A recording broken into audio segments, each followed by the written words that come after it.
institutions, working institutions in place, would be in futility if we will have to say, okay, let's use this against this time and let's use this against this time. The other point is that what he has said, what Cherargai has said, the Senate has said, Cheriot has said, is true. I mean, they work together. The deputy president is nothing other than being the principal assistant to the president. If the president wants to have him on board, he will have him on board. If he doesn't want to have him on board, he will not have him on board. Thank you, Farah. He had him on board in the first term. He has not had him on board in the second term. It's not rocket science. Everybody knows that. Not that when we say this, we're supporting Ruto. We're not supporting Ruto. But for God's sake, the truth is the truth. So if he claims credit for the things that were done, because I know he was doing more decision-making in the first term of Uhuri's presidency than anybody else. So let's blame him for the things that went wrong. He cannot, wriggle away from the things that went wrong in the first term.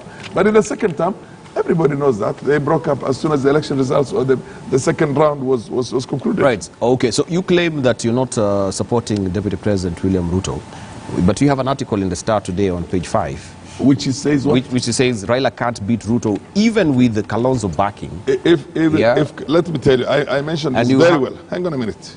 I will tell you. This is not because I'm supporting him. My friend, if you're going to be the winner in a constituency and I say, look, that man from the opposite side is going to win this election, if something is not done, that is not supporting that person. The reality of the matter I'm saying is that without a serious architecture on the new, what they call coalition we're trying to look at, the Azimio-Oka coalition, and we just say, we say, with the flip of the hands, he can come in and take a small position there, or they say, with or without him, we'll still go ahead and... No, he's not going to win. That's my position. Thank you. I don't think, and by the way, if Kalonzo is not going to become, in the very least, the deputy president, he will be abandoned by his constituency. I'm telling you that. Because there is a serious betrayal also on the other part. The Kamba nation and the supporters of Kalonzo feel that there has been a serious betrayal. Betrayed by what you call the mountain region at some stage, betrayed by Raila at Thank you. You see what I mean? Thank you. So those things are facts. Can we examine that? Yes. Yes, I want to see that issue. Yeah. But also first debunk a few things that Aaron Cheriot spoke about. 4 specific things. One, he's talking about the role of the police in the elections period. That they fear that, talking about, where's it, Georgia and elsewhere. And he forgets that in 2017, and I was at Bomas, the police were more present than any other entity. Absolutely. 90% of those present in Bomas were the police. Absolutely. It is the police who came out and kicked out even the media guys, even the agents. All of them were kicked out by the police. And at that time, they were saying that is right, because the police must get rid of everyone so that the IBC can do its work. Then now suddenly they say the police must let IBC do its work. Double speak. They say they have confidence in IBC, they just don't want these other agencies that might interfere with IBC. Why are they complaining and IBC has not complained? No one in IBC, not the chairman, has said there's anyone planning to interfere with us. What is it they know? Have they infiltrated IBC more than IBC itself? They talk about the fear of the network systems. That is a fear we've always had. We had it before 2017. We have it even now. But the thing is, it is the same system. The same system, nothing has been introduced now. So they are not telling us what is it that has been introduced in terms of the IT system that is causing them to raise these issues. And lastly, they want Raila to give an assurance that he will accept the election results. I think that's just funny, The Constitution allows any candidate who is dissatisfied with the election result to go to the Supreme Court. Why would you want to force any candidate to say, I will not challenge the results in the Supreme Court? That is a constitutional avenue. It is open to Ruto to go to the Supreme Court when he loses, as we expect he will. And we cannot tell him that please say you will not go to the Supreme Court. We want him to go there and then we will meet there. So what is this thing of us saying, please tell Kenyans you will accept the election result and you will not challenge? Why would you urge anybody to go against the written law in the Constitution? Let me come to my friend Farah Mali. Farah is a good man and I've known him for a long time. And he's a seasoned politician. And by the way, when he says that a lot of guys were rigged out, the famous 54%. Absolutely. It is true. Absolutely. Okay? We in Azimio, we in ODM want credible elections. We want Raila to win as he will, but we want him to win credibly in the first round, that nobody raises any legitimate issue. So to the extent that, you know, we all agree that there should be credible elections, that's okay. So what should be raised are legitimate issues. I recently raised with the IEBC the question of the audit of the voter register. And I pointed out to them that the law requires them to have done that by now. They're already late. Those are things that you can point out because they are specifics. Auditing the register is important for everyone. If there's any issue with the systems, IT systems, then it should be raised. And there have been one or two, you know, which I think have been raised in the past. But you don't just make a blanket issue without substantiating. Now, when Farah Maalim says that even if Kalonzo joined Azimio, that we would still lose. Without substantive what you call engineering. No, but... What do you mean substantive engineering? Like Kalonzo. No, this is what Farah says. That even if Kalonzo joined Azimio with Raila as the candidate, we would still lose. Yeah. But if he joined Azimio with him as the candidate, then we would win. That is just contradictory. That is just completely contradictory. Let me explain. The first problem here is Kalonzo Musyoka is unable to make up his mind because he's having contradictory forces. There are few hardliners in his corner, and I've just discovered Farah Maalim is one of them. So Farah is as a deputy party leader. We've known of Dan Mazo here, but I didn't know Farah was part of it. Who are telling him that you can only go there as the candidate. And if you are not the candidate in Azimio, don't go there. Let us walk this path. And I was telling Professor Manyora that you see there are several ways. Like last time in 2017, you can have a path to State House as Uhuru got sworn in State House. We ourselves had our path to Uhuru Park, and we got sworn in Uhuru Park. So perhaps, you know, between Uhuru Park and State House, there's also the All Saints Cathedral. You can get it there. Perhaps Oka is looking at going to All Saints Cathedral. Because we know that there are only two forces. There's only the Ruto force and the Raila force. To keep deluding yourself that there's another path is just deluding yourself. And so these kind of statements are self-contradictory. You know, I think, and I've said this before, Kalonzo Musyoka and Oka think we have the luxury of time. We don't. And I think they just have to make up their minds. And now we are on the penultimate part, because by Saturday, we are going to unveil our candidate for Azimio, and all the parties are going to sign in, and they just have to decide, the individual parties within Oka, whether they're in Azimio or not. Because for us, we have no problem with those in Oka, but we cannot prevaricate forever. We know where our guns are focused on, and that is the so-called Kenya Kwisha. Hamon Manyora, we have another development, of course, from Wiper Party with Kalonzo Musyoka. Yes. I'm given to understand right now also they are wooing, you know, Mbas. Yeah, we have the Devolution Empowerment Party from Kiratu Murungi. Also, we are given to understand that Jim Wanjigi is in the process of, you know... Joining with us. Joining with you, and also buying Safina Party. So it seems there will be another coalition. It doesn't matter to whatever level it is. Another coalition that will be coming from, you know, not really the Oka, because right now we know Oka, the person who's remaining in Oka is Gideon Moi, and who else?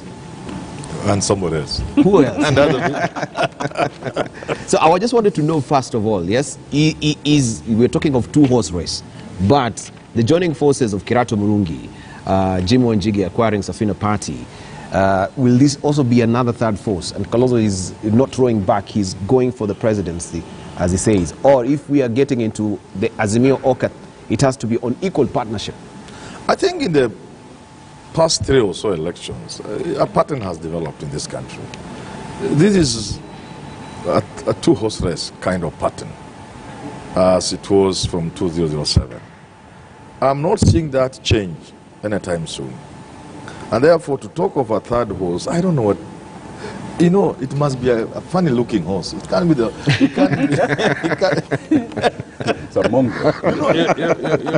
You know, delusion is a bad thing. And people like Farah Maalim are being unfair to Kalonzo Musyoka. You know, when they are pushing him, they think, I know they know. They know that they are pushing Kalonzo to nowhere. And they are destroying his political life. Because there's only Raila and the Ruto. Unless something strange happens. And strange things do happen. But under normal circumstances, we don't have those forces. So why are you pushing Kalonzo? Those inconsequential parties you are mentioning, they cannot go anywhere. Those are not parties. You see. And because patterns are formed, Kenyans are almost decided 100%. They are directing themselves to Surugoi or is it Bondo or somewhere like that. And you can't change that now. It's too late. Like Otiende Omollo says. So I think in my humble submission, Kalonzo Musyoka ought to be aware he may end his political career in the manner in which my brother Musalia Mudavadi has ended his political career. Let me explain. At the end of this election, some careers will disappear forever. You will never hear of them on the political map of Kenya. That is how this is the deciding moment. This is a change that is being ushered in. Those who lose, a lot of the people who lose, you will never hear about them again. First of all, it's the generational change. And things are going to be played so differently that you only have a chance of continuation if you are in power. And that's where the advice you are giving to Kalonzo comes in. Kalonzo should seek relevance, political relevance, not State House. State House is out of the question for him. Mm-hmm. Political relevance, by playing with a side that he can be in sync with. You see, at his level, a man of his stature cannot fit in Kenya Kwanza. Look at how awkward Mudavadi looks within Kenya Kwanza. Kalonzo Musyoka will look even more awkward, because even age-wise. But we are not going there. No, I'm just saying that. He's not going there. So let me just finish. So that's what I mean. He's better off in the Azimio so that he has political relevance and some future. Now, it is even worse if you urge him to stand on his own. Because the decision has been made. It's either Ruto or Raila. So how are you urging him to stand on his own? Who has made the decision? But it's obvious. What do you mean it's obvious? It's obvious that Kalonzo, if he doesn't join Azimio, he's being pushed into standing. When he stands on his own, let me tell you, it's only the likes of Malala who would benefit. You know, that kind of push it to Ukambani. The people pushing Kalonzo to stand, Kangumu, are the people who stand to gain by being elected in the position they are looking for. But not Kalonzo, because he's going to disappear from the map of Kenya. We will never hear of Kalonzo in another 5 years' time. People will be asking, Kalonzo Musyoka, who was that? So I urge Farah Maalim. Yeah. So Farah Maalim is still... please consider Kalonzo, please. He's a human being. Let me just push him into an excerpt of what Farah has... You say Farah is lying to Kalonzo. Yes. Maybe these are some of the lies that Farah is telling us as well. That if Kalonzo runs Mount Kenya, people will feel safer with him than with Raila. Look.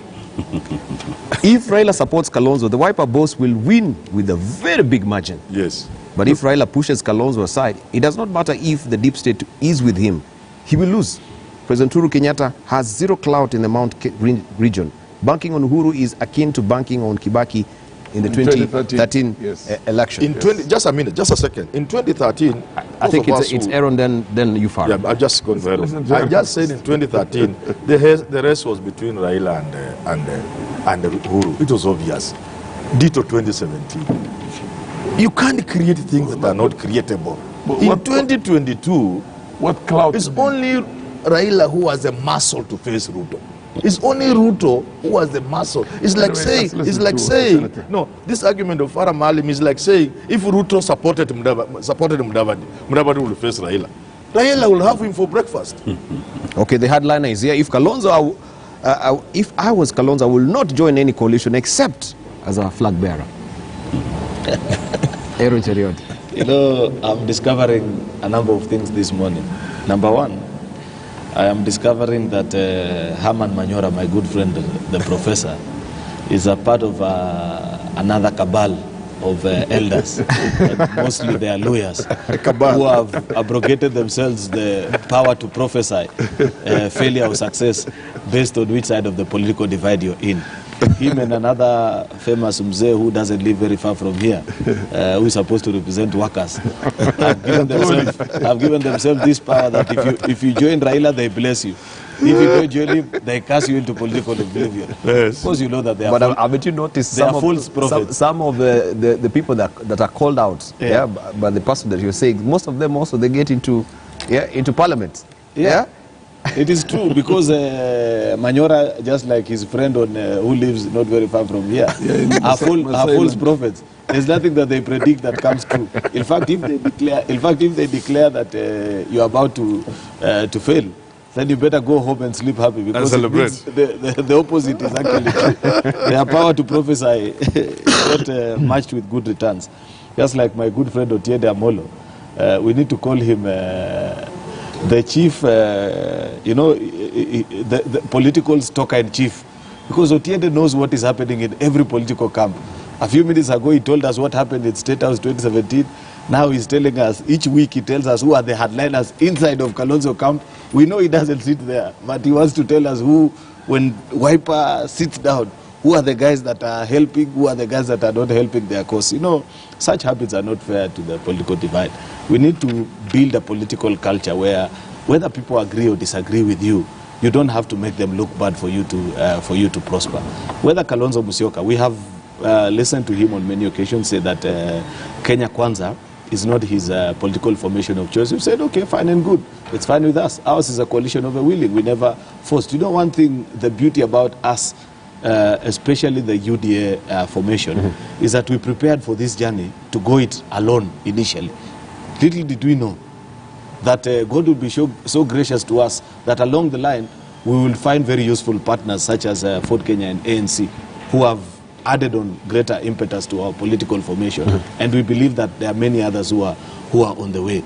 Therefore, these threats of who can join you, who cannot join you from the Manyoras and company, they don't bother us. And it's not true, Manyora, what you were alleging earlier, that the DP has made many things which have been proved not to be true later on. For example, allow me to school you a bit, Manyora, on the operations of government and tell you, for example, the road that you mentioned is being done under a program called the annuity program, which is a product of the Jubilee administration that began in 2013, where we are focusing on building rural roads. It's just a bit of tinkering of how roads used to be built previously, the length, the thickness, where you, instead of building a certain class of roads, our focus moved into the opening up of rural areas. If that program runs beyond the term which the deputy president has been actively involved in government, shouldn't he continue that is a very funny way of looking at things. making claim? It's a reality. That would mean even the Kibaki program projects spill into your first term. Do you know for a fact how many meetings, and I can tell you because I know and you don't know, he had to chair, as a chair of that subcommittee of the cabinet that gave birth to that annuity program. It was hundreds of meetings together with bringing together all the road agencies and the different players in the road sector, including contractors, for that project to succeed. Therefore, he is rightfully within his place when he said this is part of the work that we did, and it's not true as you're claiming. Finally, of whether when Kalonzo, if Kalonzo was to team up with Oka, would it make more economic or political sense actually to us? What Farah Maalim claims is true, that when you put Raila as a candidate and Kalonzo as a candidate and leave it to the region that he has chosen to discuss, that is, for example, in the Mount Kenya region, it's more of a fact that Kalonzo will be better received than Raila, for the simple fact that this is a group of voters that for the last 20 or 30 years have been accustomed to being told of all the reasons why Raila cannot be elected president, and it has been demonstrated to them the disadvantage that they will suffer as a region if he was sent to higher office. You cannot undo that within a space of a few months. They don't have that problem with Kalonzo, and therefore the good gentlemen in Oka, and I have no business advising them, but because we're in a political show and we need to speak our minds, are right actually when they say that between Kalonzo and Raila, who has more affinity with the voters of Mount Kenya, then it's obvious it is Kalonzo more than Raila. Therefore, if they think that that is a route they want to pursue, I wish them well. The only unfortunate thing is that from what I see, from what I hear, from what I know, that region appears to have made up their mind on who they are backing up for the presidency. And I don't think there is any politician who can claim that he can direct them otherwise. You know, the difference between our side of a political divide and theirs, that is Oka and Azimio, is that they still believe in the trickle-down approach to politics, where they believe that for you to get certain regions, there are a few big boys that you've got to sit down with, and they'll give you the keys, you know, to the gates of that particular region or city. While us, we believe in a bottom-up approach, even to the political space of a country, where if you take time and speak to voters and engage them like we've done for the last 4 years, over time, they will acquaint themselves with you and believe in your message, whether the big boys of that city agree with you or not. And that's a whole difference between us and them. That's why if you go to every region of the country, including Luo Nyanza and Rarieda, where Otiende comes from, there are people who are resonating with our vibes and message for the first time, because we have taken time to go there and explain to them what a new Kenya will look like under our stewardship. Right, Farah Maalim, just to conclude on that, you wanted to say something before I ask my question, and then Okay. No, the only thing I wanted to say is that, okay, you put it very well, Senator Aaron. But why do you make the assumption that you're the only people who believe in focusing substantially in their economic manifesto and economic approach on the lower rank of the society? You see, you do not have a monopoly of that. In any case, you have never seen our what do you call economic development manifesto. Ours is basically enshrined within the Social Democrats formation. Okay. You get my point. Which means, as much as possible, we want to be very close to being a welfare state. The closest we can be to a welfare state. And in which case, we will even take care of the elderly people who cannot. You know, anybody who's past the 60 years old will have a certain good step. And I'm saying across the board, not just some selected places here. Now, to that extent, I'll correct you. Just failed here across in Tanzania with Jamaa, with no, just a moment. No. You see, it's a socialist. That was socialist and Ujamaa. It's called Ujamaa. The Social Democrats and Socialism are two different things. But they are predicated on the same concept. No. Educators. Almost similar, but not. Yeah. They are not predicated. That's more on collectivization, what used to be called collectivization under communism, in which you used to have farms that are owned by community and they do it together. But the Social Democrat is literally what every Scandinavian country that has been successful is, mostly the Swedish and the Finnish for that matter. So anyway, you just do a bit of research on that for you to acquaint yourself with that. But the point I'm trying to tell you is that it's not a trickle-down. Ours is nothing to do with a trickle-down. A trickle-down is a neoliberal, what do you call, concept itself, which says it's a conservative concept. It's a Republican concept in the States, which basically says enrich what do you call the top, and the top is going to invest in the lower guys, because you're going to put up industries and everything else that will get employment. That's what's called a trickle down. Make the rich richer so that they can trickle down. We are not for that, for information. I don't know who is for that. Okay. That one is not for us. Now, the other point I wanted to tell you on basically what you have said. The test of the pudding is in the eating. Let's go out there to all the four corners of this country in the next 2 months and see who is going to carry the day. I know the eligible bride that everybody wants to bag is the mountain region, because that is a vote-rich area, which does not have a presidential candidate this time around. Let's watch it. We'll all go there. You get my point? We will all be there. Oka will be there. Azimio will be there. Jubilee will be there. We will see. We will see basically who is going to do better than the other. We have absolutely, we're not holding anything back. We want to go out there and sell ourselves to Kenyans. For Hamon Manyora to say that your political career is going to be dead, no. On what principle? What exactly is the developmental science, what do you call, areas that you say that you are wrong on this, you are wrong on that, you're wrong on the other thing? You're just telling us that if you don't support so-and-so and don't come along with so-and-so because so-and-so is likely to win the elections, then you're going to be irrelevant. No. This country has got to be on issue-based, social issues, economics, social cohesion. Before I came in, I sat in there a little bit, waiting for a commercial break for me to come and join you. And you're talking about the security of the country. This country has no security. Who is talking about security today other than us? You see what I mean? Who is talking about? And when Haman comes out there and says that all that cattle rustling is being done by big businessmen, you know nothing about cattle rustling, Haman. Let me tell you, my dear brother. My cattle rustling is done by morons. It's not done by business people. This business of saying that is big businessmen and politicians were involved. There's no politician involved. 50 boys will gang up together. They go and take 500 cows and they divide between themselves. They're lucky if one of them gets 10. Somebody owning 10 cows in Western Kenya or in Luoland is a rich guy. But for us, somebody owning 100 cows is not a rich guy. He's a very poor guy. You know what I mean? Yeah. So every moron would want to have 500, 600, 400 heads. And that basically is what it is. The failure is on the part of the government to, one, inability to have a pastoralist, nomadic, a livestock policy in this country. We've never had a livestock policy in this country since we got independence. We had what you call the session number 10 of 1965, which was intensification of development resources into the high potential areas. In other words, it was just saying, let us make certain communities richer and let's ignore the others. You know what I mean? Thank you. Farah just called Luo's poor. That a Luo owning 50 cows is considered rich, and for them you need to own 5. I mean, you must take that back. But you also own fish. What's your problem?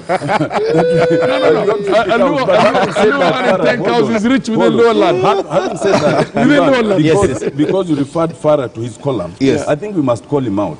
First, Farah said it quite interestingly by saying that Mount Kenya does not have a presidential candidate, and he just said that they are quoting Jimmy Wanjigi, who himself has declared that he's a presidential candidate. So it either means that even they don't take him seriously. But let me say a few things. I think, Farah, you must put your thoughts together because they're incoherent right now. Look at your column, for example. Tell me why, yes. First, you start by saying that, and that we already mentioned, that if Kalonzo is the candidate in Azimio, Azimio will win. If it's Raila, Raila will not win. And then you say, no, can I correct you on that? No, I'm just reading what you said. Let me just continue. Then you say, if Kalonzo runs, Mount Kenya people will feel safer than with Raila. And yet, the current situation is that Kalonzo has said he's a candidate. Yes. Raila is a candidate of ODM. Yes. And Ruto is a candidate. Yes. And look at the ratings. Why is it that the ratings of Kalonzo are not higher than Raila in Mount Kenya? What is it that would suddenly change? Which ratings are you talking about? Check any of the ratings. Which one? There are many polls that have been done. Farah, let him finish. Let me just finish. You will respond. Okay. Then you say, you say, if you are Kalonzo, you will not join any coalition except as a flag bearer. Yeah. You see, that's defeatist, and I agree with Professor Manyora. And that's why I'm calling you a hardliner. You know, Aaron, I call people hardliners based on what they say. Especially on this show. Dan Manzo has said it, Farah is saying it. Some of them are misleading Kalonzo, not because they think Kalonzo will win, but because as long as you're a presidential candidate first, then you get some automatic ticket. You don't have to negotiate with the other parties within the Azimio coalition. So you're on your own. You are assured of going to the ballot. Secondly, it increases your chances of being elected. But thirdly, if not elected, it increases your chances of being nominated because that party will still have got some votes anyway. So they not everyone who comes to Kalonzo and tell him you must run are telling him for his own benefit. Some of them are telling him for their own benefit. And the last point on that, look at how Farah concludes, that you give the devil his due, that Ruto has support from quite a substantial part of this country. He keeps saying, and they keep saying, praising Ruto.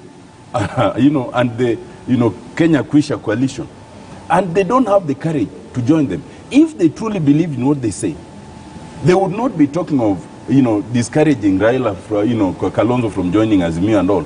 They would be telling us that, in their opinion, let Kalonzo go and work with Ruto. But they don't believe in that, so they start by saying we cannot work with Ruto. But they peddle that lie so that it gives them a bargaining chip. Let me finish with what Aaron was saying. It's just unbelievable. No, when you asked who is in Oka, I think there's no one remaining in Oka except Kalonzo. Because look at the Star. If you look at the Star, page 4, Ning Salat is being quoted as saying that they are gearing towards unveiling our Azimio presidential candidate. Definitely, Kanu will attend the unveiling. if Kanwa 10th and Valium was Mio, who else is left in Oka? They are now saying, so it's Kalonzo, so it's Jimmy Wanjigi, so I don't know. You know, they said there are about 74 parties. It's not the number of parties that come. It is the votes that they represent. So the sooner you accept the reality, I think the better for everyone else. Lastly, Aaron, we have it on the authority of the president, and I believe him, that since the handshake, that's when he's been able to work. And truly, if you look at the landscape, you will see that the president has worked for these 4 years. If you look at the stadia that had stalled, you will see that at least in the last 4 years, there are about 4 or 5 stadia, including here in Ngong, that have been able to be complete. If you look at the road, right now we are just beside us here, you know, the overpass, the SGR. If you look at the roads generally, including in Nyanza, and I will tell you even a road that cuts across Seme to my constituency that is on. If you look at the classrooms that they are constructing, the Heroes Park. So we need to wind up. I think that he has worked. But lastly, Dibal, and I hope we have time to, maybe I should just speak about this. I think we should speak about what Kalonzo talked about since we were here last, the so-called deal with Raila. If you allow me, I would be happy to comment. Can we reserve that for next week? Now that Farah is here, he needs to bring the document here so that we can peruse it here, tease out here, and find out why there were parallel documents. Yeah, you made this particular document, and then can I just... No. If you open that particular, no, I don't want to open that. We want to wind up. I just want to respond to one thing that. No. I'm being hounded out of studio. We don't have time, Farah. We need to wind up. I need to just give Herman Manyora 20 seconds. I don't. Farah, you checked in late. I don't need Kalonzo to become an MP. This is what he has to understand. We look at clans, we look at other things there. We look at different... These are the hardliners of Kalonzo. We will carry on next week. Just a moment. Herman Manyora, 30 seconds. We're winding up. I said 2 things here. One, there is confusion in the Kenya Kwanza camp. The second thing I said, they should seek for expert help. We are here, we can help them. To help erect that which is being dismantled by themselves. Thank you. I say they say this. So now, if you say nothing has happened in the second term, and this is a very important debate. Yes. Then Manyora points at a road, just as Otiende has pointed. Then you say, no, it was started during first term. But what then Manyora reminds Cheruiyot that even SGR was conceived and planned by Kibaki. The only thing you did when you came in was to inflate the cost. 30 seconds. Most of the roads that are being done were designed by Raila when he was in the coalition. Thank you very much. But that's how government works. Thank you. 30 seconds. Ministers don't design roads. I mean, Herman Manyora is a university professor. You cannot bring such a baton to... Design does not mean you sit down and do it. Then what do you mean? Then what do you mean? Under your watch. Then I have my 30 seconds. Anyway, my last 30 seconds. The actual designing is not the vision. Let him finish. We need to wind up the show. Please. Yeah, wind up. I'm happy at least. Otiende Omollo, the new marketing manager for Uhuru Kenyatta 2.0 in his second term. Has such a good track record of what the president has been able. I was laughing all the way throughout his presentation because I couldn't believe that this is the same Otiende. Yeah, it was too long. Yeah, we had to cut it short a bit. We had to stop him. But anyway, that's with attempt to please their sponsor of Azimio. He's the underwriter. The one who's bankrolling Otiende and company. Thank you. Therefore, they are within their space. But the truth of the matter is that this conversation can better be had with Kenyans. Ordinary Kenyans who are not affiliated to any side of, who are not part of the political class. They'll tell you the truth between Jubilee 1.0 and Jubilee 2.0. Which one has delivered for them? Thank you. We leave it at that. Farah Mali, 30 seconds. 30 seconds. No, what I'm saying is that, look, let's go out there. More than anything else, we need to build a democratic space in this country that has got at least 3 serious parties. And if we're not going to have what you call 1 of them winning, 3. That's the point. Not 2. No, not 2. All right, 30 seconds are done. No, hang on a minute. And that way. I don't have a minute. You expand on the space. Thank you, Farah. To be engaged on. Thank you. Horse, a mule. Thank you, Farah. Otiende Omollo. Words can be powerful. A mule. Well, you can call. Otiende is giving 30 seconds. You started. What? No. You started. You're giving him. No. That was substantive. No. Guys, you're eating into 30 seconds. 30 seconds. Words can be powerful, and words can build or destroy. This country can easily be destroyed by reckless words like the ones being spewed and uttered by the Deputy President abroad. We owe it to ourselves to build our country, to improve ourselves, but not to destroy it by reckless words. Thank you. Thank you. Gentlemen, I really appreciate you coming through this morning. I think it's been a wonderful... So, yeah, so it's because of time that really need to wind up. Also, Aaron Cherot was in a tearing rush to leave as well. Thank you so much for joining the conversation today. I really do appreciate you coming through.